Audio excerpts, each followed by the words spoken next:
Well, thank you very much for the invitation. It's my pleasure to be here today. It's my first time at CES, and so I hope that the background that I'm giving more on the signal processing and computer system design will be interesting in terms of how we're looking at the design of next generation communication systems. So the outline of my talk is really to look at some of the challenges in terms of the computing environments and also the communications environments. And I sort of broke down the talk into a couple different areas. I'll talk about some of the complexity issues that come into play, and then I'll also talk about some of the trends in architecture design, especially related to software-defined radio. And then we'll talk about a couple example algorithms that I've been involved in my research, and then sort of conclude the talk by discussing some of the test beds that are ongoing. A number of these are actually government, industry, university test beds that have just emerged to be able to help to get the next generation of communication systems off the ground. So as we've been hearing in some of the talks today so far, there are a lot of opportunities. And one area that the United States National Science Foundation and some of the other funding agencies in the US are really focusing on is the area of smart cities. The idea of being able to have a lot of smart devices, and these devices kind of form a personal cloud. And this personal cloud then would kind of move with you. We heard about fog in the last keynote as a way to kind of provide interesting services for a large number of people. Now, I had an interesting discussion this morning with Bob Frankston as I was sitting by the registration desk, and he was challenging me on a lot of these trends, on a lot of the trends in terms of, do we need 5G? What is 5G? Why is there 5G? Well, I think one of the things that comes into play is trying to have a little bit more idea of localization flexibility to be able to quickly respond to changes in our environments. What I mean here is that software-defined radio, which started out being kind of a military concept, actually has a lot of potential to allow us to be able to have a radio system that can adapt and reconfigure on the fly as we move around in different environments and change the kind of connectivity. Okay? So we want to make sure that we can either use a traditional base station in a cellular environment, use a Wi-Fi device in a maybe home environment, or some other type of connectivity. There's a lot of interest in millimeter wave communications these days, although my talk is going to focus on what people consider sub-6 gigahertz type of communication. So these personal cloud challenges require a lot of really trade-offs and difficult trade-offs, because most of the devices that we're thinking about these days will be battery powered. And so being able to do things that are battery powered becomes quite an issue for the user equipment. However, the user equipment has to talk to base station or infrastructure equipment. And so in some of the talks, some of the topics here will be focusing on infrastructure. As we look at infrastructure, then we're beginning to think about systems that have more capabilities, that maybe have greater power consumption issues, but also we would like to get to an environment where we don't have to rip out and change all of our base stations every generation. We like to be able to have something that we can continue to use and upgrade within a reasonable time frame. So we'll talk a little bit about FPGAs, the field programmable gate arrays, which are very popular. System-on-chip type devices. ARM, for instance, is one of the big vendors of system-on-chip devices. And then GPUs. NVIDIA is really, along with AMD, pushing GPUs to be not just graphics devices, but general purpose computing accelerators. So these configuration challenges then mean that we want to kind of come up with some way that we can reconfigure and not have to have so many different standards. Is this possible? Well, I don't know. But that's, I think, one of the goals and one of the challenges that everyone's trying to sort of address, find ways to be able to have a system that can reconfigure to a bunch of different protocols in a clean way. Okay? So as we look at these challenges, one of the things we want to kind of look at are what are the bottlenecks and what are some of the communication and computation issues. So if we go back and look a little bit at where we've gone, where we're going to, where we've come from, if you go back not that far long ago, 10 years ago, we were still in the 2G, 3G kind of world. Seems kind of quaint right now, but the 2G, 3G world was quite fractured, and the third generation partnership project, which was a way to get some of the American, European, Asian standards to try to begin to interoperate a bit, became kind of important. Now, in this chart, what I'm trying to show is downlink and uplink in terms of the number of antenna type systems, and also trying to look at the time and also the data rate that one might have in a particular cell. So if you go back to the 2G kind of world, 3G kind of world, we're in the 10 megabits per second era with a single antenna typically on a user device and a single antenna essentially sectored, but a single antenna essentially on the base station, what people will call a CISO kind of environment. As we got into long-term evolution and long-term evolution advanced, LTE, we began to get into environments that went from the single CISO into what we call MIMO, or multiple antenna communication systems. The acronym MIMO actually comes back from control theory, but that actually is sort of where we're at these days. And so small scale MIMO, 4x4, maybe 8x8, has been around for a while, and it's actually popularized mostly in things like your Wi-Fi devices. So Wi-Fi has sprouted multiple antennas, your laptop hides a bunch of antennas, and so you're able to get reasonable throughput into the gigabit per second range as we're going into those types of environments. Now, 5G is something that we're all kind of working on, and everyone has promised what 5G will be. And if you keep on looking at some of the literature, you'll see that people are talking about 6G, even though 5G isn't really finished yet. But you need to have something to look forward to, so there's always N+1G. So really the goals are to be able to try to provide greater spectrum efficiency, and one of the ways of doing that is also by adding more antennas.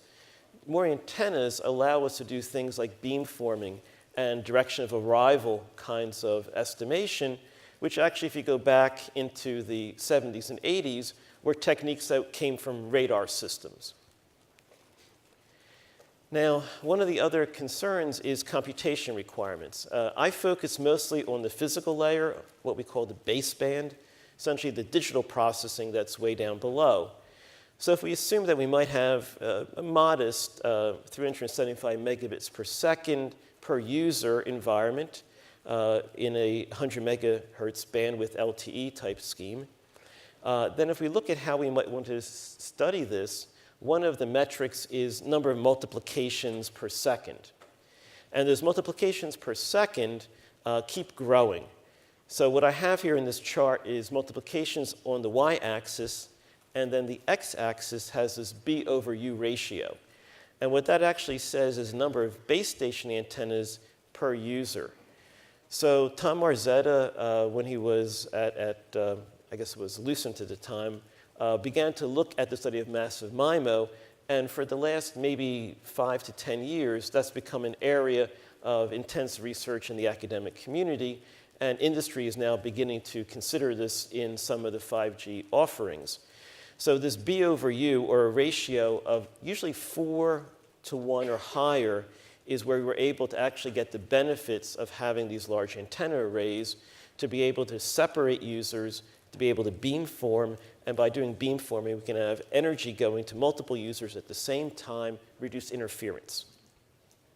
But this means that to do this, and to support, let's say, 16 users, that becomes then 6 gigabits per second in that cell that gets into the greater than 10 teraflops world, which for a base station is feasible, but still requires a lot of care and design. If you want to have a microcell or picocell, then you're going to be really hardware constrained to be able to do that. In a macro cell, one that handles maybe a kilometer or two, then you have more resources. But these are some of the trade-offs in trying to do the cell planning. Now, what kinds of tools do we have? Well, we started out looking at things that were really single-core CPUs. If you go back to the 4004 from Intel a number of years ago, then that was a single core device. And through much of the 80s and 90s, as Moore's law allowed us to do greater and greater density of chips and greater clock speeds, we actually were doing quite well with single core CPU. However, there were limits in terms of being able to get above that 3-4 gigahertz kind of clock frequency. So the last 10 years or so have been sort of an area where we have multi-core CPUs. And multi-core is great. You'll find 16, maybe greater than that number of Intel cores in some of the latest offerings.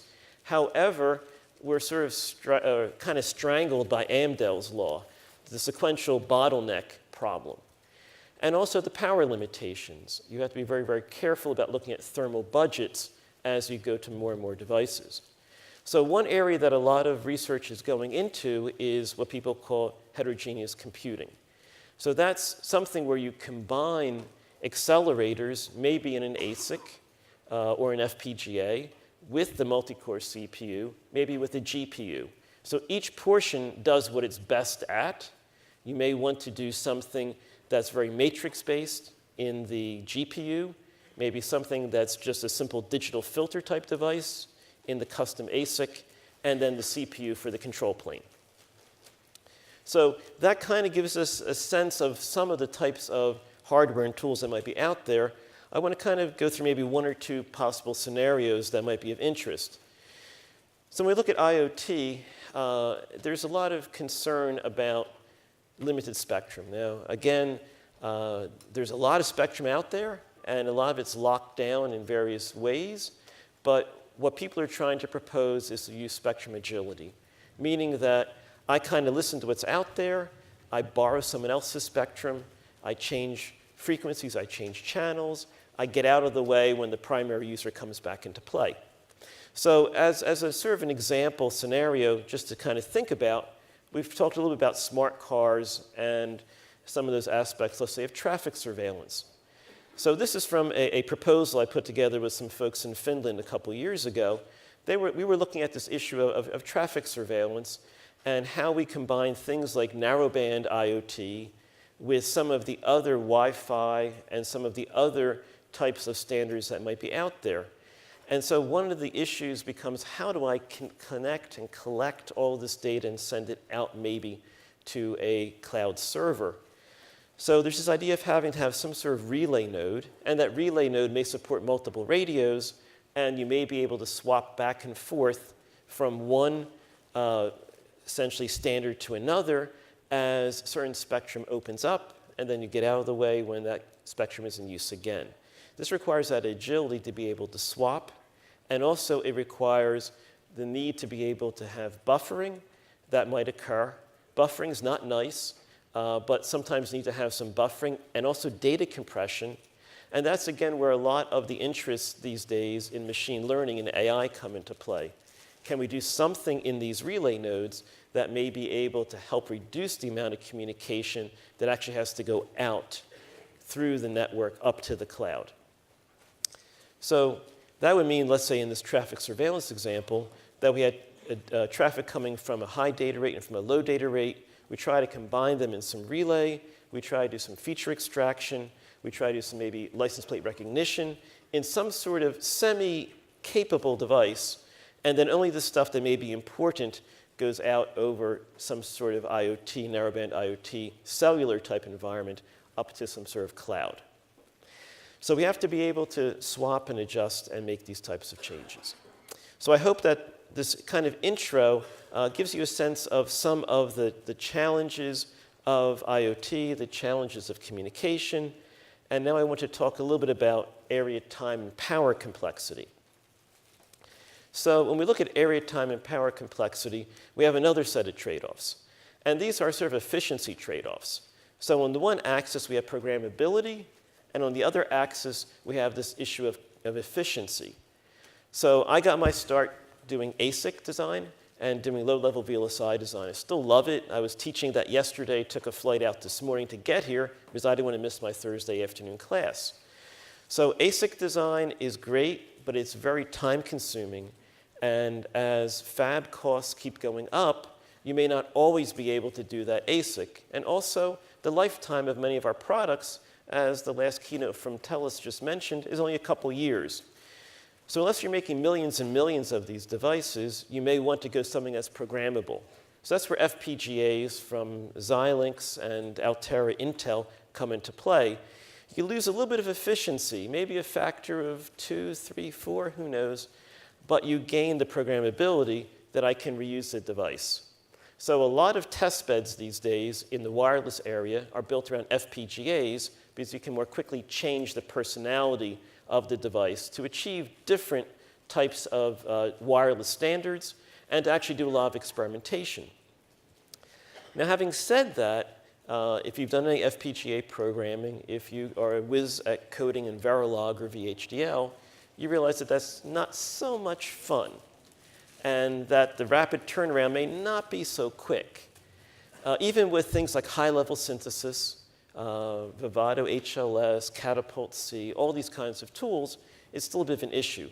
So that's where GPUs have actually come into the next space, because things like CUDA, which I'll talk about later, Compute Unified Device Architecture, NVIDIA's tool set, kind of builds on some of the parallel programming tools that people have been using for a couple of years. And so you can write things in C, you can add pragmas, you can do things more in software much more quickly. And so GPUs are really emerging as being kind of a poor man's supercomputer and something where you can buy one for $1,000 that has enormous amounts of power. Of course, CPUs are still there, but they tend to rely more on the control plane, the if-then-else. The state machines tend to be where you'd use your CPUs. They're the most programmable. So with that, let's look at a few different architectures and some of the design issues. I'll talk a little bit about high-level synthesis, because that is really an interesting area right now, and also talk about some of these different tool sets. So in terms of architectures, there's a huge variety of things these days. GPUs go from things that are Tegra, which are essentially that small form factor tablet device or something that might be in a smart car, way up to server class Titan devices with the newest architecture that have high-speed interconnection networks. The FPGAs keep on increasing in terms of the number of gates that they can have, and some of the newest FPGAs combine ARM cores for programmability and also provide high-speed analog to digital, digital-analog converters, the RF SoC that Xilinx introduced about a year ago. Then multi-core, beyond just a plain Xeon device, there's the Intel Xeon Phi, which is essentially 60 or so Intel cores inside one kind of system. Now, with all of this, the tool support becomes quite complex. And this is, I guess, where being able to have good software environments kind of collides with having great hardware. So OpenCL, OpenMP, CUDA, SeaHLS, Xilinx System Generator, Vivado HLS, LabVIEW, heterogeneous system architecture concepts, all of these things come into play to try to build up these systems. And many of you have probably used these in some of your coursework or some of your projects or some of your products. So one example methodology would be this one, where we might look at something that we want to put onto a mobile SoC. This could be something like a Snapdragon device from Qualcomm, or it could be something like maybe a TEG from NVIDIA. And this is an example based upon communications and also image processing that one of my students worked on a couple years ago. So we had some wireless communication workloads, we had some computer vision workloads, and other workloads. So you go through this process of trying to do some sort of benchmarking of these workloads, analyze the algorithm, see what's in there, how parallel, what is the memory access pattern, because you waste a lot of time just moving data around. When we start going to, let's say, massive MIMO, and we have 100 antennas, each sampling at maybe 100 megasamples per second, we have a huge amount of data just floating around our system. Then there's, of course, the arithmetic complexity. Can I do it in 8 bits? Do I need 16? Do I need floating point? All of these things become important questions that we need to look at. And then in addition to the access pattern, the bandwidth that we have to deal with in terms of the memory, because in many of these systems, the read and write over something like a PCI Express bus can be almost too slow. We map that algorithm to the architecture, and we have to decide where we put it. Do we put it in custom logic, maybe in an FPGA, on a Xilinx Zinc chip? Do we put it in a GPU? If we have a NVIDIA Tegra device, do we put it in the CPU? These trade-offs affect the overall performance, not just in where you're placing it, but in how the different modules interact. In my fall course, we do a lot with the Zinc chip from Xilinx, and we use the XCI bus to move data back and forth. And the students do an accelerator where they build a QR decomposition coprocessor to do a linear system solver. And when they do that, they're often puzzled that their QR decomposition solver creates a slowdown and not a speed up. And that's because the bus interaction sometimes can actually slow you down. Now, CUDA, if you've looked at CUDA, it is actually a very interesting environment because it's based upon the idea of multiple threads. So multi-threaded execution is kind of where a lot of these parallel systems are going. And the CUDA environment actually builds on some of the concepts that really came into play with SIMD, single instruction, multiple data computing systems 10, 15 years ago, where you have some sort of host device, and then that host device then talks to a number of different parallel cores that are executing essentially the same program, but on different data, and then moving stuff back and forth. So that's sort of the abstraction model. And then if we look at sort of the hardware model, we'll see that we have different types of memories. And so data placement in memory then becomes an important aspect of how we get the best performance out of these systems. Now, we kind of built a couple of systems ourselves that used a Xeon host with then a number of GPU boards. So one system had 4 of the GPU boards from NVIDIA. And in this case, we were trying to look at how do we best partition the software, how do we handle the memory transfer, and also how do we handle the threads from the main CPU to the different GPU boards using OpenMP through a switch. And so there's a lot of complexity in doing all of this. Now, it's not all GPU. We've also been looking at a number of other parallel test beds. And we had access to a Xeon Phi cluster at one of the supercomputer centers, the Texas Advanced Computing Center in Austin. There, they had a number of different clusters that were actually multi-core clusters. And we were able to take advantage of those to be able to take a lot of these baseband algorithms and accelerate them over multiple cores. Doing this, though, requires a good interconnection network, and that becomes one of the challenges. This one was connected with an omnipath network, giving us 100 gigabits per second, which doesn't sound like you would need it, but when you start dealing with things like massive MIMO, you may need something like that. Now, on the smaller scale, you're actually able to do things also as one of the case studies with some software-defined radio boards. So those of you that have played with software-defined radio may have looked at the USRPs from Edis Research, now part of National Instruments, or maybe you've dealt with something called WARP, Wireless Open Access Research Platform, which is an SDR that was developed at my university, at Rice University, and commercialized by Mango Communications. This allows you to do some of the baseband processing in a CPU and then use an attached radio card to actually do over-the-air tests. So we did this to do an OFDM over-the-air environment. And why is over-the-air so important? Well, in wireless communications, the channel is really what kills you. The wireless channel, compared to a wireline channel, can have a lot of multipath components and can also have a lot of other attenuation issues. So it's very important to understand what other impairments the uplink radio system and the downlink radio system add to your system. So that's something that we'll get back to as we go through this talk.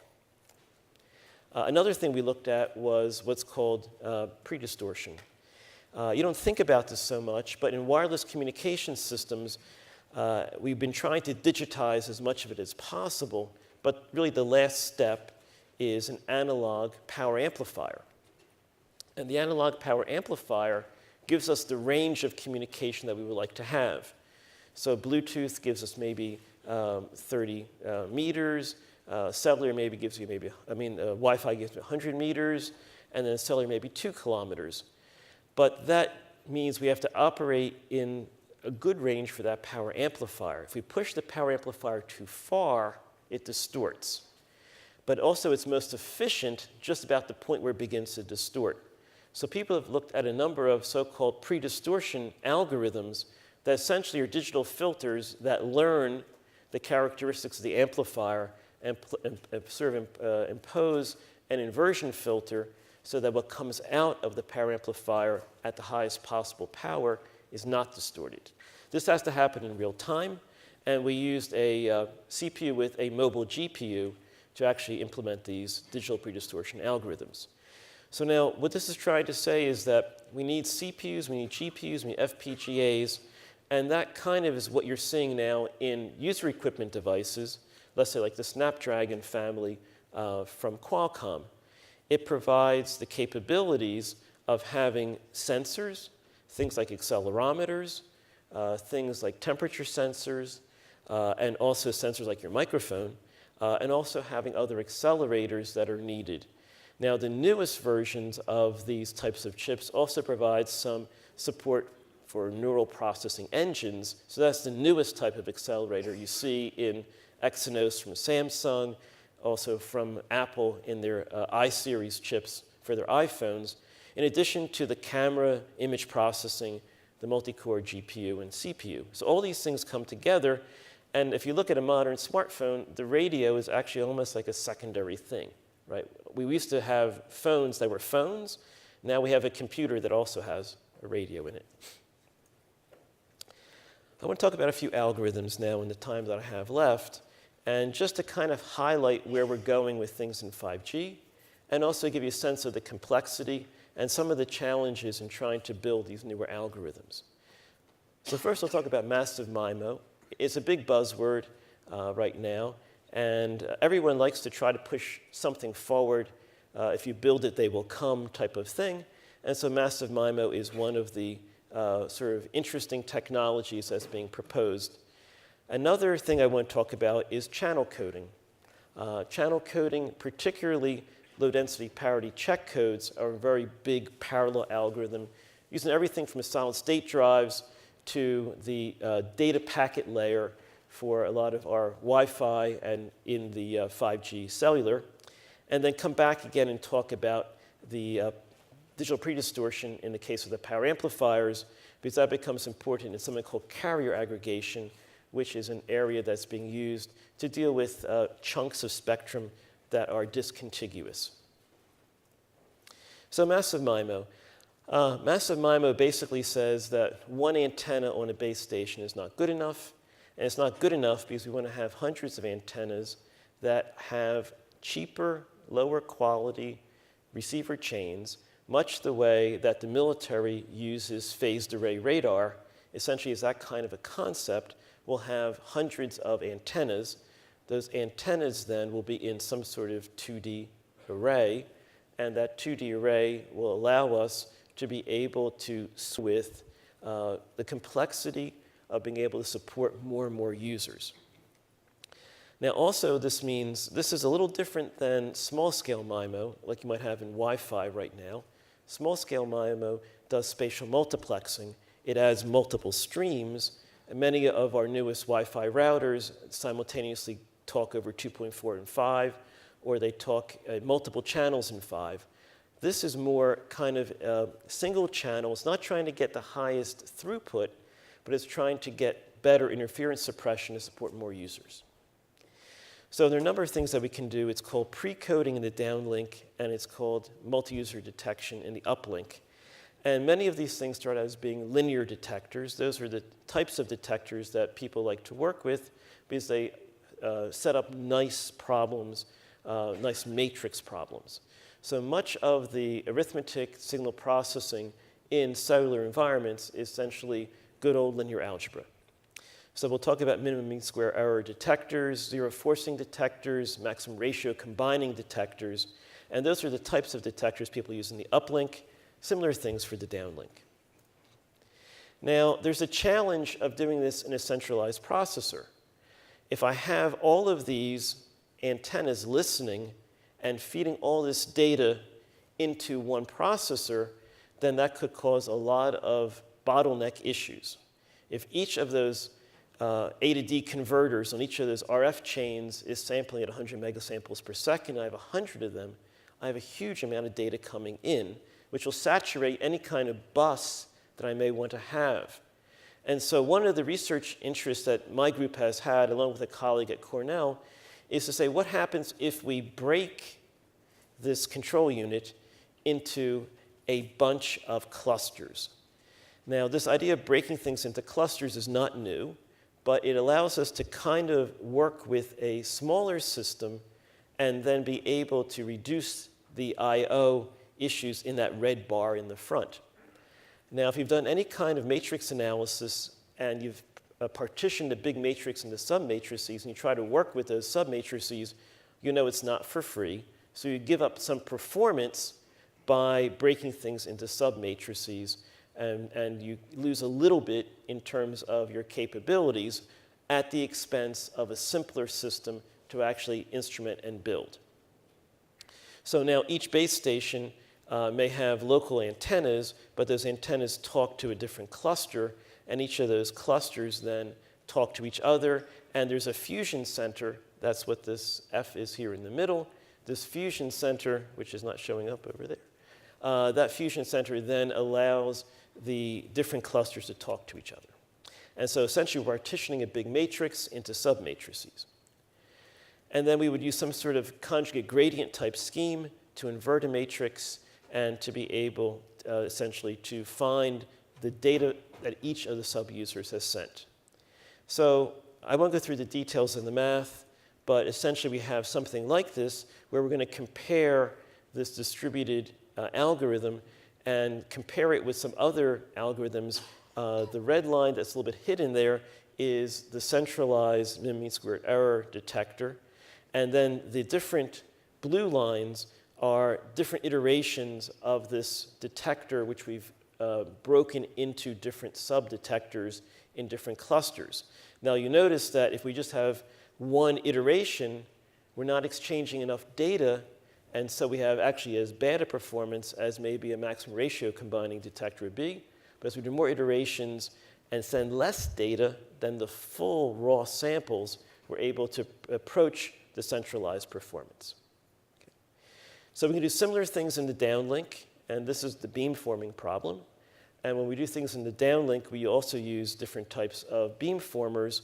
Those beamformers use the channel matrices that we estimated in the uplink, and so we use reciprocity, which is a common thing to do in a time division TDD kind of scheme. There's a lot of interest in looking at FDD type schemes, where then you'd have to have a different channel estimation for the up and down, but we're trying to look at things that are time division, at least in this early work in massive MIMO. So this decentralized downlink proceeds in the same way. We have different clusters feeding different antennas, and then we have some consensus step in the middle to try to make sure that different portions of the cluster work together. Now, there are other approaches to this. There's a lot of interest in Europe in something called COMP, coordinated multipoint. There's also another interest in something called cell-free MIMO, where essentially instead of these all being still in one base station, you separate them and have then different antenna heads talk down to a particular user. There's some synchronization issues among those different antenna heads in the base station. And so Cloud RAN, or Cloud Radio Access Network, is another direction. Samsung has demonstrated some early versions of this in Korea as ways to be able to provide greater coverage and utilize centralized computing facilities. Now, in our work, we looked at these algorithms mapped onto multiple FPGA systems. We looked mostly at the baseband processing. So through Xilinx, we had access to an Amazon Web Services FPGA environment where there were a number of CPUs connected over PCI Express to FPGA cards. And we did some experiments with this. Those were just purely FPGA cards. There's a newer RF SoC that exists, but that hasn't been actually put into a system chassis that would be able to have that kind of interconnection that we would need. We've also mapped this onto a GPU cluster, a couple of different versions. This initial work was done at a Navy supercomputer through a colleague at University of Maryland. And there it was actually a Cray system that had a number of NVIDIA, at that time, K40 processors. We've continued to work with NVIDIA to look at how this performs on some of their newer devices. And we've been doing some experiments with them with one of their systems in Santa Clara that allows us to look at the NVLink, which is the highest speed interconnect that exists now among 8 or 16 GPU boards. So that's one of the workloads, one of the algorithmic workloads. The other workload I want to talk about is LDPC codes. I'll go through this kind of fast, but what I wanted to give a sense here is why coding is important. Well, when you go through wireless channels, even wireline channels, bits can get upset. If you're doing video, images, it may not matter so much, but if you're doing something that is a really accurate data transmission, FTP of a file, then you may want to make sure that bit flips get corrected. So LDPC is a very parallel environment. And if you go back in your 2G, you had convolutional codes or Viterbi decoders. 3G into 4G, you had turbo codes, which essentially were multiple convolutional codes with an interleaver. And then LDPC provides also interleaving capability. Interleaving is an interesting aspect. If you've looked at wireless channels, there tend to be various dropouts that occur. And so if you send data in a sort of scrambled manner, not as it was sent over time, but interleave it, sort of mix it up, then you're able to recover that back better when you do the decoding.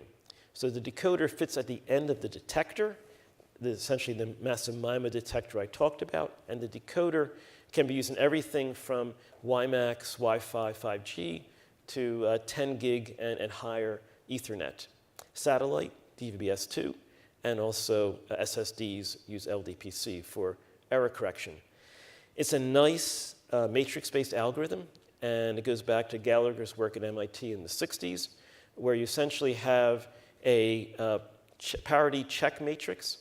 You've probably all dealt with parity on memory systems, but this is a low-density parity check matrix, meaning there are lots of zeros in the check matrix.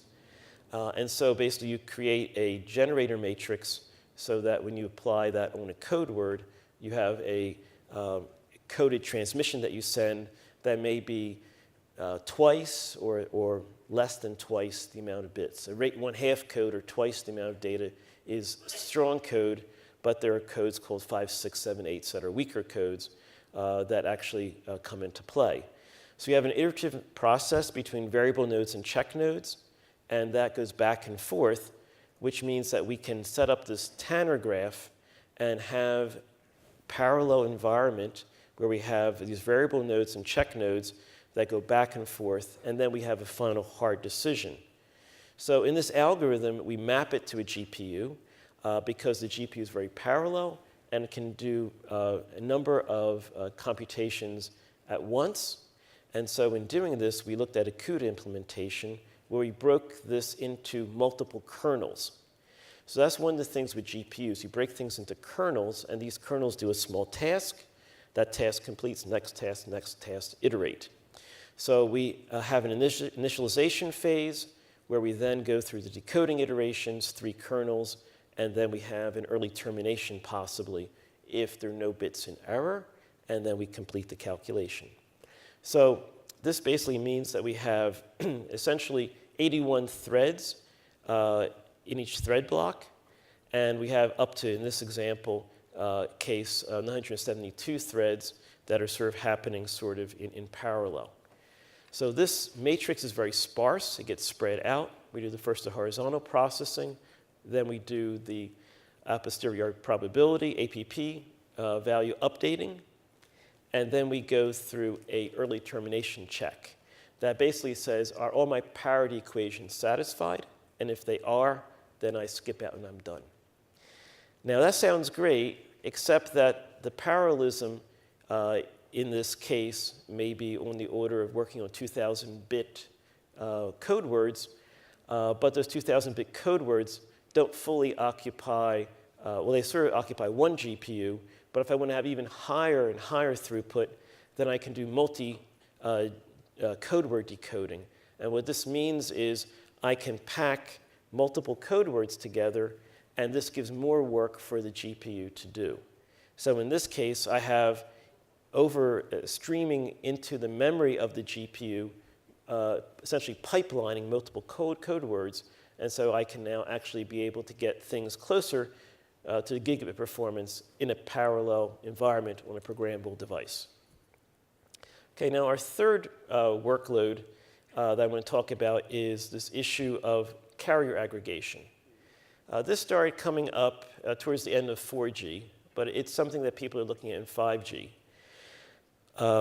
What this basically says is that when you have different bands that are assigned to, let's say, different operators, and you have different channels that are sort of assigned, then you might want to be able to send more peak data by using more of these carriers at once. But those carriers may not all be in one spot together. They may be separated. They may be in different frequency bands. So we're not going to worry so much what the baseband processing has to do, but we have to worry what the power amplifier has to do. So what happens here is by having things that are separated, you begin to get intermodulation distortions that occur between these different carriers that are going out. So if we look at this, and we look at just two carriers, which are essentially the two blue bars we're trying to broadcast, then because the power amplifier is nonlinear, we start getting third-order and fifth-order nonlinearities.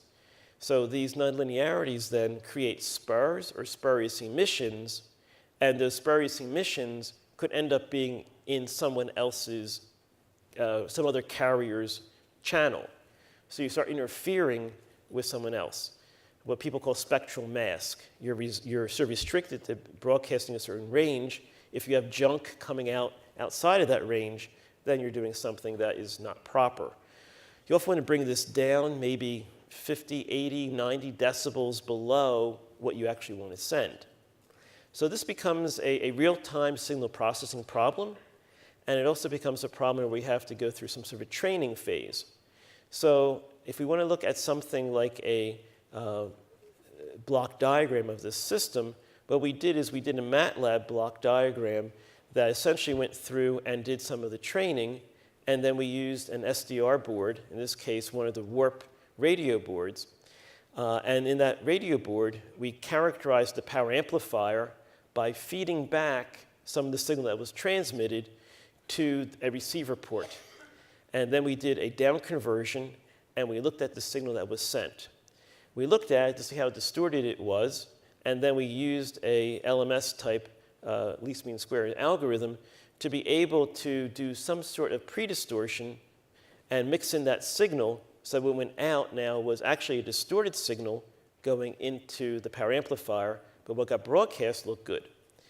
Now this scheme is not just used in digital predistortion. There's similar things that are used in full duplex communication. Full duplex is another scheme that people are looking at as a way to increase the spectral efficiency. In most of our communication systems, you have a broadcast transmit phase and a receive phase. And that's because whatever you broadcast kind of leaks back and can affect your receiver. So in full duplex communication, you try to broadcast while you're actually receiving, and you do some sort of cancellation of what you're sending out. We do a very good job in being able to echo cancel, if you will, as you speak. You sort of hear what you're saying, but you hear what other people are saying too. It takes a little bit more to be able to train a communication system to be able to talk and listen at the same time. So this kind of predistortion is a way to be able to speak louder and not speak inaccurately. So this digital predistortion now becomes sort of a challenge to be able to do in real time. And so one of the things that we wanted to use was this hardware platform called Warp. And this was developed over the last 10 or so years at Rice. This is the third generation, which now is getting a bit old, based upon a Vertex 6 FPGA. We put everything into the FPGA in terms of the baseband processing, and we used a microblaze or a soft core to be able to do some of the packet processing, and we had Ethernet connection to be able to send data out. So this idea of being able to build a software-defined radio platform, whether it would be Edis Research's USRP or Warp, allows you to be able to do interesting over-the-air tests, things that you can connect to a spectrum analyzer and actually look at what's being sent.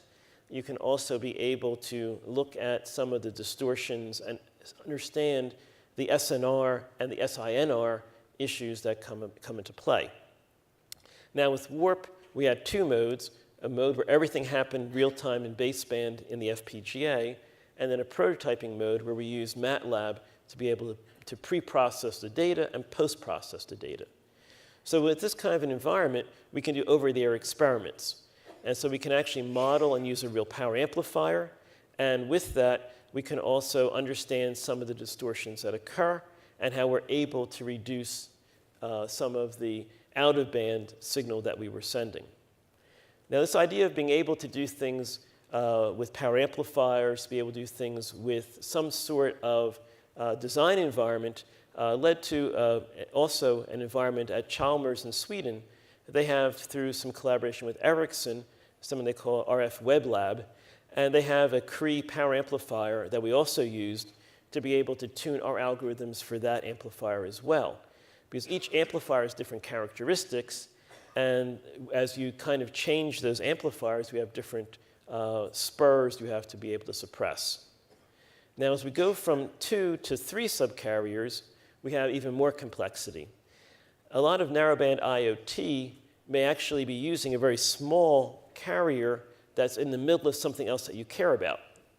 So narrowband IoT, which is one of the schemes that people are proposing for instrumentation, again, long-range, low-power instrumentation, may be in the kilohertz range, maybe a kind of a weak signal, but slotted in among other devices and other higher power devices. So what we're trying to do here is see if we have 3 subcarriers, can we suppress and be able to reduce some of the spurious emissions outside of band. So by doing this, we were actually able to reduce some of the spurious emissions. And in this case, we were using a situation with no DPD and then also adding digital predistortion and being able to bring down that additional third spur. It's kind of ugly, as you can see. It only brings it down, in this case, about minus 30 to minus 40 dB. And that minus 40 dB is maybe not good enough, but if you go out farther from those primary carriers, you can see we're down in the minus 50, 60 range. So that was the third environment that I want to talk about. And now, just to kind of close the loop on some of the platforms, again, we used a NVIDIA device with this, and we actually programmed this up and connected to the spectrum analyzer. That was essentially what we saw a few minutes ago in that previous graphic. So now with some discussion of challenges in terms of communication systems, with some discussion of area time complexity and architectures and some of the 5G algorithms, I wanted to talk a little bit about testbeds. And testbeds are sort of an interesting area because they have a number of challenges, both for communications folks, signal processing folks, computer engineers, and then eventually as people want to be able to take these devices and produce systems or products, we have then a number of challenges in trying to convert things. So one of the challenges is trying to look at design space exploration. What should I use? How much of it should I use? What are the area time power limits that I have?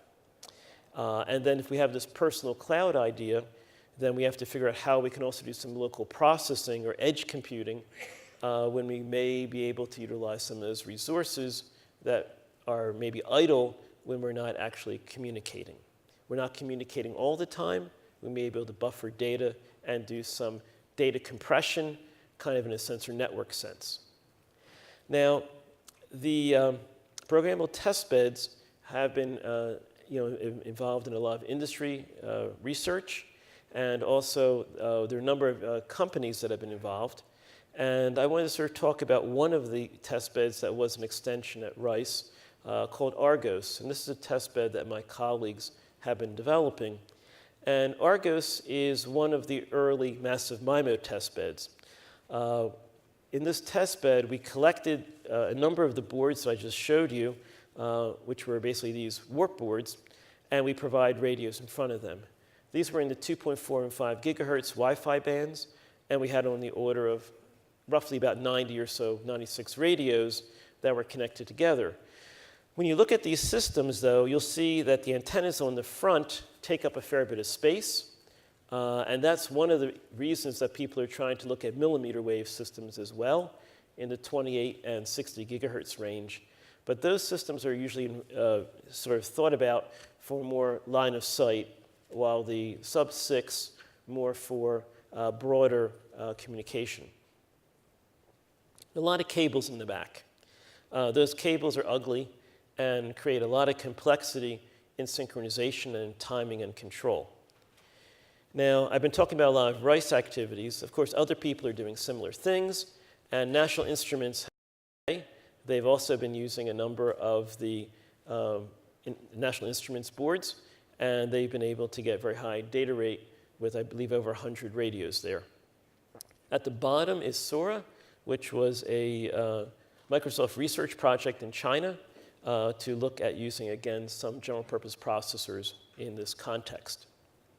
Now, we had talked a little bit about university industry partnerships, and the National Science Foundation, whenever they come back from their hiatus, has been working on something called POWER, Platforms for Advanced Wireless Research. It's a consortium with about 30 or so different industries, and also with a number of universities. The first cycle competition was last year, and 2 projects have just started. One project is called Cosmos, and that's a collaboration of Rutgers, Columbia, and New York University Poly.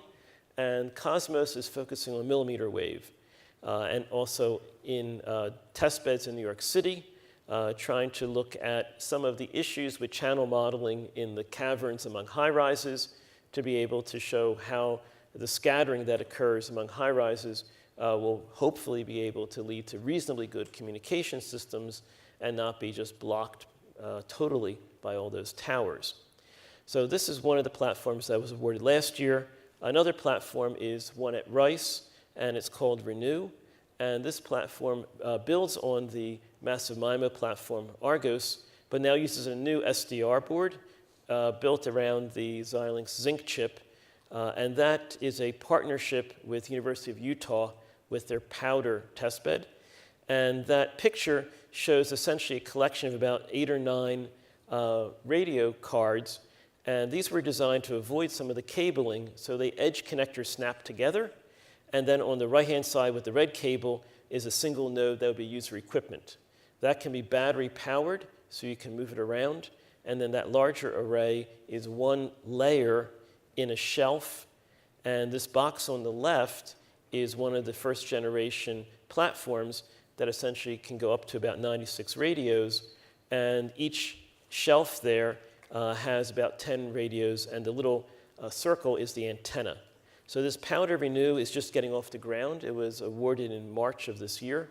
And Rice is working with the University of Utah to deliver one of these massive MIMO platforms for experimentation by university and industry folks. And so this is something where we're looking for experiments and proposals for experiments. And talks like this are ways for us to tell the community that these resources are available and that we're trying to make these accessible for experimentation and design.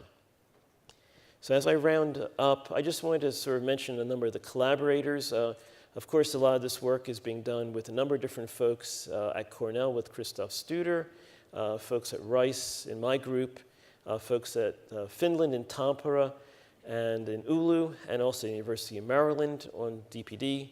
And then the Testbed systems are in partnership with my colleagues at Rice and also at the University of Utah, and partners at Xilinx as well.